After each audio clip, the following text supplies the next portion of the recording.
Welcome to the Changing the Perception of Sales podcast, where today we are joined by me. Because I wanted to record a bit of an episode around something that's coming up a lot from clients, other businesses and people we're working with, and it is all around the new Apple iOS update and the introduction of call screening. So back in June, there was loads of uproar on LinkedIn. Oh, this is going to be the end of cold calling. People on the other side of the debate saying actually it's an opportunity.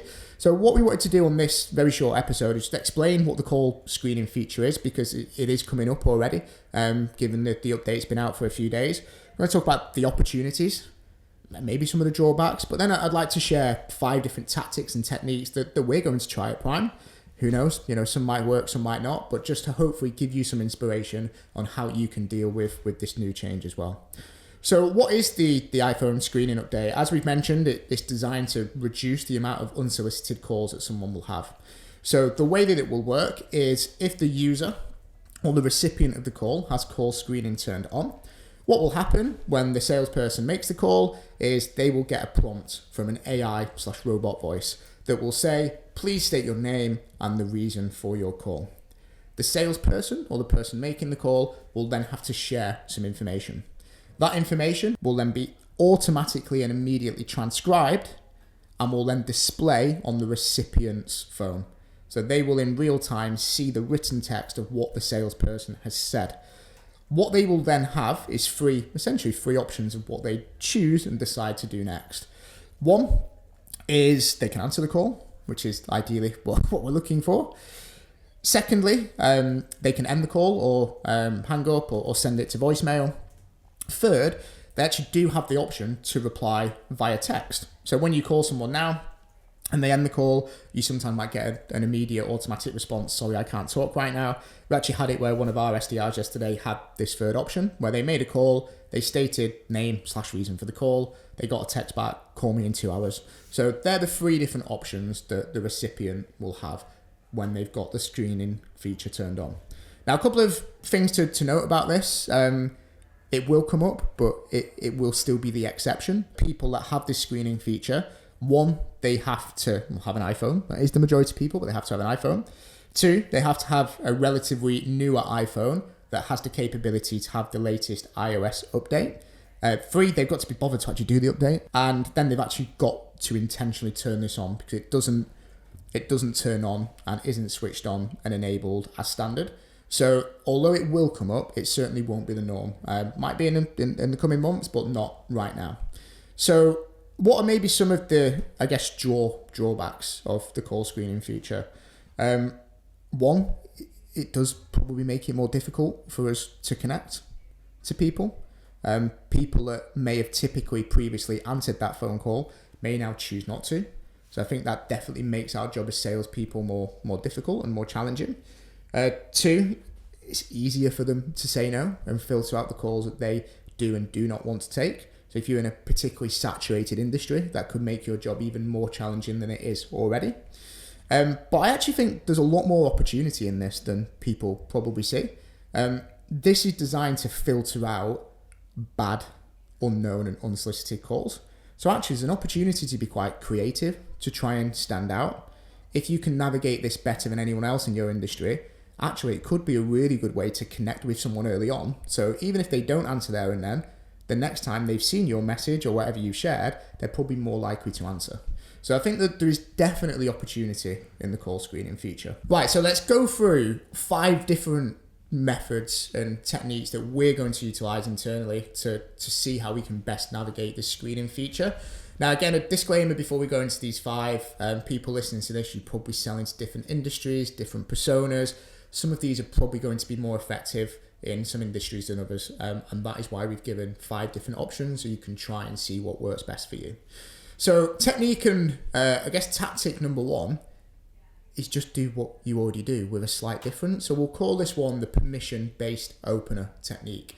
Now, a lot of people listening to this might already cold call with a permission-based opener.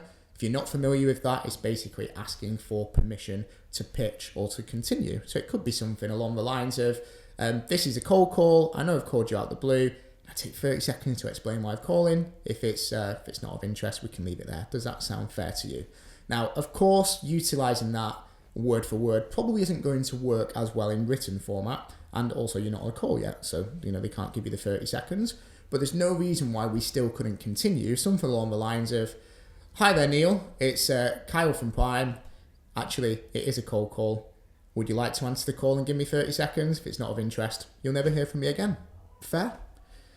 Seeing that in written format, it's very clear what the call is. You're being open, honest, and upfront, just like you would be if they'd answered the call. And by asking if it's fair, it still seems fair and reasonable. So that one, it's not rocket science. It's just not really changing too much about what you probably already do in the role. All right, moving on to technique number 2. And this one we've called the condensed or the shortened elevator pitch. And essentially what we're looking to do here is introduce ourselves briefly, but have a very short condensed version of our elevator pitch that will look good when transcribed, but tries to pique enough curiosity so the person that's receiving this will ideally want to take the call there and then, but even if they don't, there's some interest or intrigue for the next time we call them or for the next touch point that we have. So we probably already, when cold calling, have some sort of pitch. Ideally, it will be challenge or problem-led and focused. So we just want a really impactful, condensed version of that pitch. So it could go a little bit something like this. Now, I'm going out of my comfort zone here. I'm going to use a bit of a cybersecurity example with this particular one. So it could be something along the lines of, hi Olivia, it's Kyle here from Prime. It's great to see that you've currently expanded a new office location and the brand seems to be thriving. That means you're probably more of a target for hackers and people looking to compromise your data. What you need is something that can identify vulnerabilities before the hackers do. Does this sound relevant to you? Something like that. It's shorter, it's condensed, it's impactful, and it's focusing more on maybe the problem, but the key in that as well is there's some personalization in there. So it identifies that I've actually done the research as a salesperson, which hopefully should make you stand out. Moving on to technique number 3 now, and this is one that we call intrigue and email. Now, what we mean by this is we're actually going to be intentionally quite vague about the reason for the call, but we're going to point them in the direction of something that we are going to send over as well. Now, look, we don't want to be creating loads of work, sending loads of emails, but if you've got something that's already part of a campaign or something you've already got put together, then you're not investing too much time into it. So let me share how this could potentially sound before we go through it. So it could be something along the lines of, hi Olivia, it's Kyle from Prime. Looks like you're busy at the moment, so I'm going to send you an email. Look out for your inbox. It will be from Kyle, or I can hang on the line if you prefer. The reason we quite like that one, it's quite vague. It's a touch point. You make it clear you are going to hang on, so they have the opportunity to answer the call if they wish to do so. And it should ideally look to pique some curiosity about what it is that you're going to send. Now, is this one going to be the one where everyone goes, yeah, I need to answer that call straight away? Potentially not. But what this should do is increase familiarity, credibility, and should give you a better chance of a pickup or a response the next time that you try to call this person. Right, moving on to technique number 4 now. And what this is all around is personalization, specifically relevant personalization. So the examples I'm going to share again are going to be more aligned to maybe how we would utilize this at Prime. All you need to do is replace this with your particular trigger or the event or the reason why you're particularly targeting this type of business. But what you're looking to do here is demonstrate that you've done your research. So you need it to be a cold call that feels like it's just for them. And I'll explain how we do that in a second. And with that personalization, we're then going to go through 2 slightly different endings. One where we look to ask a question. The other one where we actually just try and create some intrigue as well to try and encourage the prospect to actually want to answer and take the call. So it could go a little bit something like this. Hi Steve, it's Kyle from Prime. You're currently hiring SDRs in Manchester to join Harry and Dan. Trouble is that all applicants look good on paper. CVs don't often tell the full story. Is it worth conversation? So that one is, again, personalization, research and what we know is relevant to the reason why we're getting in touch, and a bit of a soft call to action. Is it worth a chat? Is it worth a conversation? Could work quite well. The other way in which we could go about it is try and change the ending a little bit just to pique a bit of curiosity. So it could be, hi Steve, it's Kyle from Prime. You're currently hiring SDRs in Manchester to join Harry and Dan. I've got a couple of questions about the process. So that one is more stating that we've got a couple of questions, again, to try and encourage the person to answer, because there might be some curiosity there going, I wonder what questions this person's got to ask. So that is method number 4. It's all around personalization. That one is only as good as the research that you're able to demonstrate and also how relevant it is to the reason you're getting in touch. The better you can do those two things, the more impactful that one is likely to be. The 5th and final technique, probably my personal favorite as well, is humor. Yes, we can still try and make people smile or laugh on this screening feature. And humor is a great skill, underrated skill in sales, because it lowers people's resistance, gets them to open up, lowers those initial defense barriers.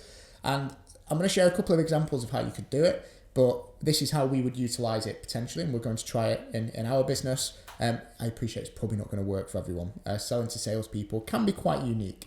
But a way in which we could try and utilize some sort of humor and intrigue again would be something along the lines of, hi Olivia, it's Kyle from Prime. Look, it is a cold call. As a sales leader, would you like to hear my pitch? And you can rate it out of 10.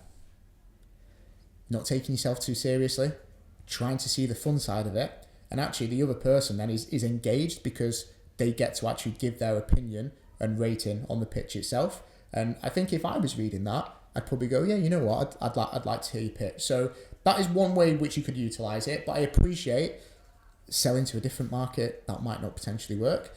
Another way you could utilize it is you could maybe throw in a bit of a pun in there or a little bit of a joke that's relevant to your particular industry. But there are ways in which I would advise trying to incorporate humor, because it lowers that resistant level straight away. And will it necessarily get them to answer the call there and then? Maybe not, but it increases that familiarity for next time. So there's 5 different techniques that we are going to utilize and try. This is still very much in its infancy, so we're going to keep you posted on the progress that we have.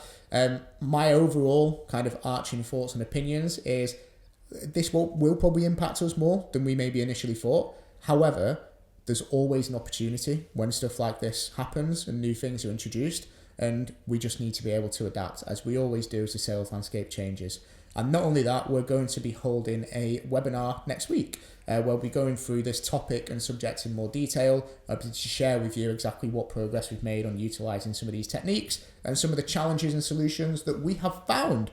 So I hope you've enjoyed this episode of the podcast, and see you on the next one.